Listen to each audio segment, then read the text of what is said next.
Hey, what's up guys? Welcome back to my channel. Before I start working on the Honda, please help me subscribe and click that bell notification so that every time I have new videos, you gotta be updated. But I'm working on a 2008 Honda Accord 2.4. Right now the car is having issue with the crankshaft position sensor, intermittent right there, P0339.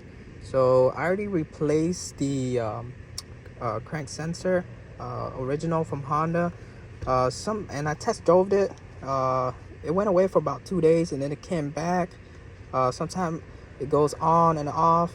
I checked the voltage and the ground and the 5-volt reference on the sensor. Everything was good, and then I followed the next step on the computer, which is replacing a starter, because this model has a lot of issue with the starter, and on the computer is saying that once it's kind of slow to turn over, it can throw a crank sensor code.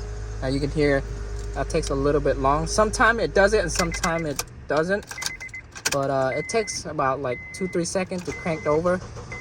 There you go, see. So due to the bad starter, it would throw the code when you crank it.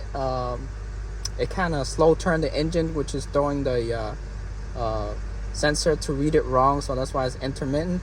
So the second step I'm doing is replacing the starter. So if you guys are wondering where the crankshaft position sensor is, so right now I'm flashing right next to it. So right under this mount, the bracket, right next to the axle, you can see the axle is right there. It should be in that location right there, with the cover with the 210mm bolt. Now if you wonder how much it is, I believe it's $40 from original from Honda. Step that I follow to check for power, ground, 5-volt reference, that's the code right there. And for the sensor, it's located right, you see here is the axle, right next to it is the crank sensor. And then for the crank sensor, even like other tech saying that don't use aftermarket parts, use OEM. And then there's a perform a relearn procedure for the crankshaft sensor. After that, we'll be replacing a starter, and then after that, if it doesn't solve the issue, it will become a computer issue. To take out the intake manifold to get to the starter, I disconnected the negative on the battery. I took out the air tube right here. One of them connected to this hose right here. And for the throttle body, you don't have to disconnect any of the coolant line. Just take out the 4 bolts and then you can separate it out. I disconnected the 2 vacuum hoses right here. Take out the air cover right here, air tube, whatever. Disconnected the connector. Take out the bracket right here, move it to the side, and then I take out one of the bolt, which is right there for the bracket. That's a 12mm. And then disconnected the PCV hose, the vacuum line right there, and you're gonna take out, I believe, 1, 2, 3, 4, 5, and 6, which is down here. So once you take all of those out, you should be able to remove it out. Right here is the starter for the connector. Press on this tab, pull back. This is the knock sensor. Press on this tab, pull back. So you don't want to break the sensor, it's kind of expensive. For the bolt, which is you got to take out this battery cable right here. There's a 17mm and a 14 in the back.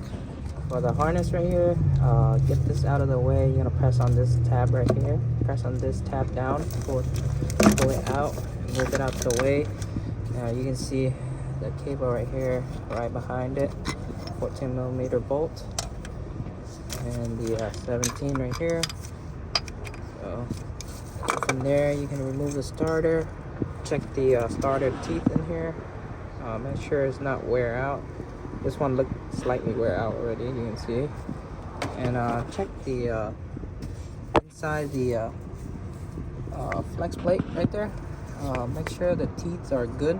You rotate the engine, make sure it's good. If it's bad, the starter causes it to, the starter gear causes it to chew up the teeth on the flex plate. I got another original starter. This one's a reman, Denso original. For the Honda starter, it's around $400 if you buy it new. But this one's a reman. It's $300, but I bought it my price, so it's $200. Now I got the starter in, hooked everything back up. Now putting back the intake manifold is just the reverse step of installation.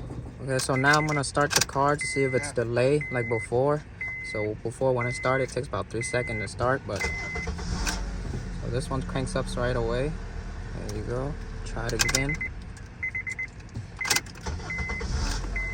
Cranks up right away. Right away. The third time I tried, one again.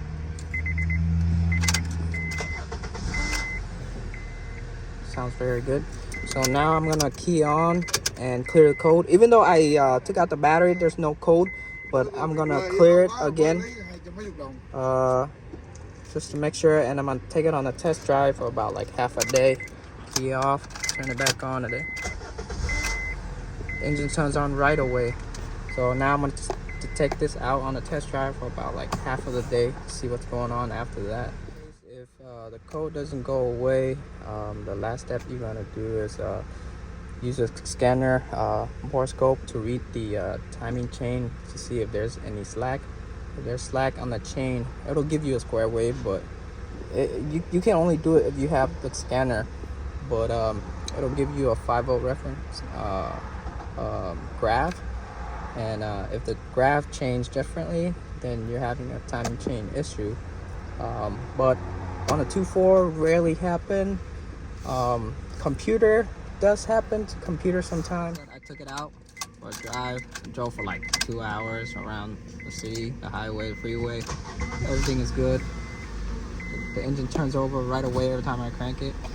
Like I said, for this problem, if you replace the sensor and the starter still coming back, they said check timing chain on the computer, but on a 2.4 it never happened on a timing chain. I never have to do anything with the timing chain, but if it doesn't come back, it's good. But if it comes back, then your computer might have a problem.